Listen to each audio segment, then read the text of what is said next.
राधे राधे, जय श्री कृष्णा। दोस्तों, किशोरी क्रिएशन से मैं सपना शर्मा आप सभी का हार्दिक स्वागत करती हूँ आपके अपने चैनल पर। दोस्तों, आज के वीडियो में आपके लिए सातोड़ी तीज की व्रत कथा और पूजा विधि लेकर के आई हूँ।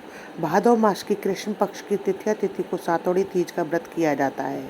इस व्रत में महिलाएं पूरे दिन कुछ भी नहीं खाती है और पूरे दिन वे उपवास किया जाता है। शाम के समय महिलाएं 16 श्रृंगार करके तैयार होती हैं, फिर नीमड़ी माता की पूजन करती हैं। पूजन करने के लिए मिट्टी या गोबर से दीवार के सहारे पर एक छोटा सा तालाब जैसा बनाते हैं और घी और गुड़ से उसकी भर देते हैं और वृक्ष की टहनी उस पर रोप देते हैं। कच्चा दूध और पानी मिलाकर उससे भर देते हैं और उसके किनारे पर एक दीपक जलाकर रख देते हैं। फिर पार्वती और शिव जी की नीमड़ी की पूजा की जाती है। के लिए सबसे पहले नीमड़ी माता के ऊपर जल के छींटे दिए जाते हैं, फिर रोली के छींटे देकर चावल चढ़ाया जाता है। फिर उसके बाद उनको लच्छा और कपड़े चढ़ाए जाते हैं। उसके बाद पीछे दीवार पर रोली, मेहंदी, काजल की तेरे तेरे बिंदियाँ लगाई जाती हैं। माता को सुहाग सामग्री, बिंदी आदि चढ़ाई जाती है, चूड़ी चढ़ाई जाती है। इसके अलावा नीमड़ी माता को कोई ऋतु, फल, सत्तू, दक्षिणा आदि चढ़ाते हैं। फिर उसके बाद दीपक के प्रकाश में नींबू, ककड़ी, मोती की लड़, पत्ती, सत्तू के लड्डू की दीपक की लो में परछाई देखते हैं। परछाई देखते ही बोलते हैं कि तलाई में नींबू दिखे और दिख जैसा ही टूटे। इसके बाद में कथा सुनी जाती है, तीज माता के गीत गाए जाते हैं। रात के समय चंद्रमा उगने पर उनको अर्घ देकर के जल के छींटे देकर अर्घ दिया जाता है। उसके बाद सत्तू के पिंड पर भाई, पति व पुत्र के तिलक निकाल करके उनको पिंडा को चांदी के रुपये से बड़ा करवाते हैं। हमको पिंड पसवाना कहते हैं। फिर सत्तू पर ब्लाउज पीस रुपये रखकर बायना निकाल करके पैर लग करके सासू जी को वायना दिया जाता है। खाने के बाद व्रत खोलने के लिए खाकरे के पत्ते के दोने में कच्चा दूध व सत्तू रखकर खाया जाता है। इसे तीज माता का व्रत किया जाता है। उद्यापन में क्या करते हैं वो भी जान लेते करते हैं। तो 4 बड़े पिंडे और 17 छोटे पिंडे बनाए जाते हैं। सब में लच्छा, सुपारी, मोटा और ड्राई फ्रूट्स वगैरह वगैरह डाल करके सजाया जाता है और सब पर पैसे रखे जाते हैं। पिंडे जो है उनको किसी प्याले, किसी बर्तन में रखकर उन पर सुहाग सामग्री रखें और सुहागिन महिलाओं को दे दिए जाते हैं। और एक बड़े पिंडे के साथ में सारा श्रृंगार का सामान वगैरह आदि रख करके, दक्षिणा रख करके सासू माँ जी को वायना निकाल करके दे दिया जाता है। उनके चरण छू करके उनका आशीर्वाद लिया जाता है। जैसे सातोड़ी तीज का उद्यापन किया जाता है। अब सातोड़ी तीज की व्रत कथा जानते हैं। एक सेठ सेठानी थे, उनके 7 बेटे थे। 7 बेटों की शादी हो चुकी थी। 5 बहुएं थी, उनकी खूब भाग्यवान थी।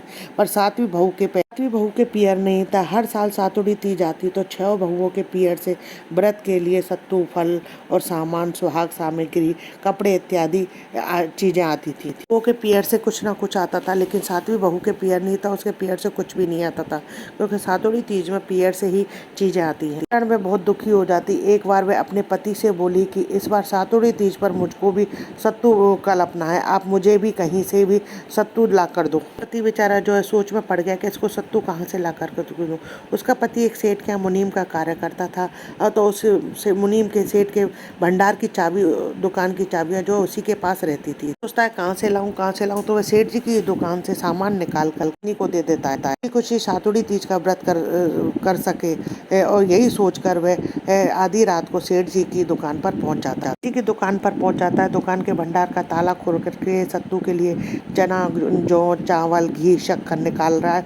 और उसने सोचा कि गेहूं, जौ, चना इन चीज़ों को पीसकर इनका आटा बना करके दूंगा, जो वह भी सत्तू बनाकर पूजा कर सकेगी। करके उसका पति जो है वहीं गट्टी में जो है गेहूं, जौ, चना पीसने लग जाता है।